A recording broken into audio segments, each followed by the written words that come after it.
చెప్పినా ఇక్కడ phone tapping case ఇక్కడ ఔటర్ రింగు మొత్తం గోల్మాల్ చేసిందని ఇక్కడ వెంటనే సంతోష్ రావు కబ్జా కేసు మళ్ళా కిందేసుకొచ్చింది. చూద్దాం. ఎంపీ సంతోష్ రావు పై భూ కబ్జా కేసు. తమ ల్యాండ్ కబ్జాకు యత్నించినట్టు నవయుగ కంపెనీ ఫిర్యాదు. ఫోర్జరీ ఫ్యాబ్రికేటెడ్ డాక్యుమెంట్లు సృష్టించారని ఆరోపణ. సంతోష్ రావుతో పాటు లింగారెడ్డి శ్రీధర్ పై పలు సెక్షన్ల కింద కేసులు. విచారణ ప్రారంభించిన బంజారా హిల్స్ పోలీసులు. ఖండించిన ఎంపీ ఆ భూమి 2016లో కొనుక్కున్నానని వివరణ.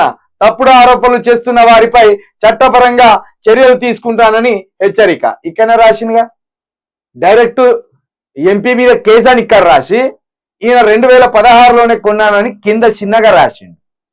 ఎందుకురా ఈ దొంగ కథలన్నీ వెలుగు పేపరోడా?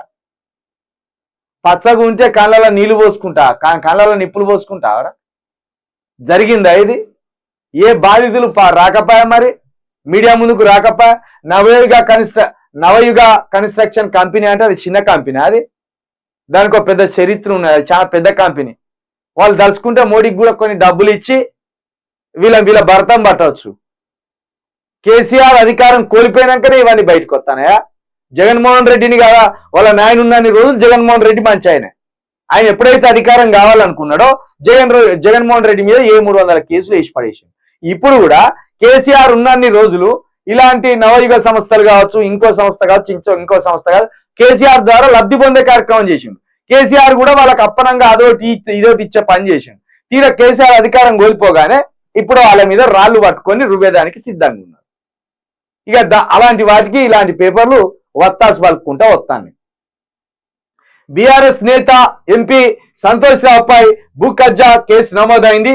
బంజారా హిల్స్ రోడ్ నెంబర్ 14లోని ఓ ఖరీదైన స్థలాన్ని ఆయన కబ్జా చేసేందుకు ఫోర్జరీ ఫ్యాబ్రికేటెడ్ డాక్యుమెంట్స్ సృష్టించారని నవయుగ ఇంజనీరింగ్ కంపెనీ లిమిటెడ్ పోలీసులకు ఫిర్యాదు చేసింది.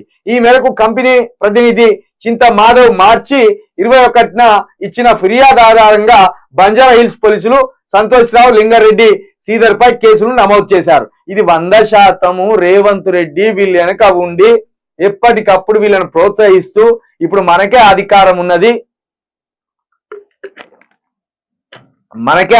ఉన్నది, మనల్ని ఎవడు పీకెటోడు లేడు, ఎన్ని కేసులైనా పెట్టిర్రా అని రేవంత్ రెడ్డి ఇస్తున్న ధైర్యమే, రేవంత్ రెడ్డి ఇస్తున్న సహకారమే. ఇప్పుడు మీరు ఇట్లా కేసులు పెట్టుకుంటూ పోతే ఏదో రాజుగా ప్రభాకర్ రావు మీద కేసులు అయినట్టు అవుతుంది, ప్రభాకర్ రావు పారిపోయినట్టు మీ పని కూడా అవుతుంది. ఎందుకంటే ప్రభాకర్ రావు వాళ్ళు ఏం చెప్తాను, పైన ఉన్న వాళ్ళు చెప్తేనే మేము కేసులు పెట్టామంటారు కదా, పైన ఉన్న వాళ్ళు చెప్తేనే మేము ఫోన్ ట్యాపింగ్లు చేసినామంటారు కదా. మీ బతుకులు కూడా ఇప్పుడు ఒకవేళ కేసులు పెట్టుకుంటా పోతే పైన వాళ్ళు చెప్తేనే మేము కేసులు పెట్టాం అనే కాడికి వస్తుంది. కాబట్టి మీకు నిజంగా మీరు కోర్టుకు పోయినా నెగ్గగలరు. కోర్టులో జడ్జి మీరు ఇచ్చిన ఆధారాలు చూసి సంతోష్ రావును మూయగలరు.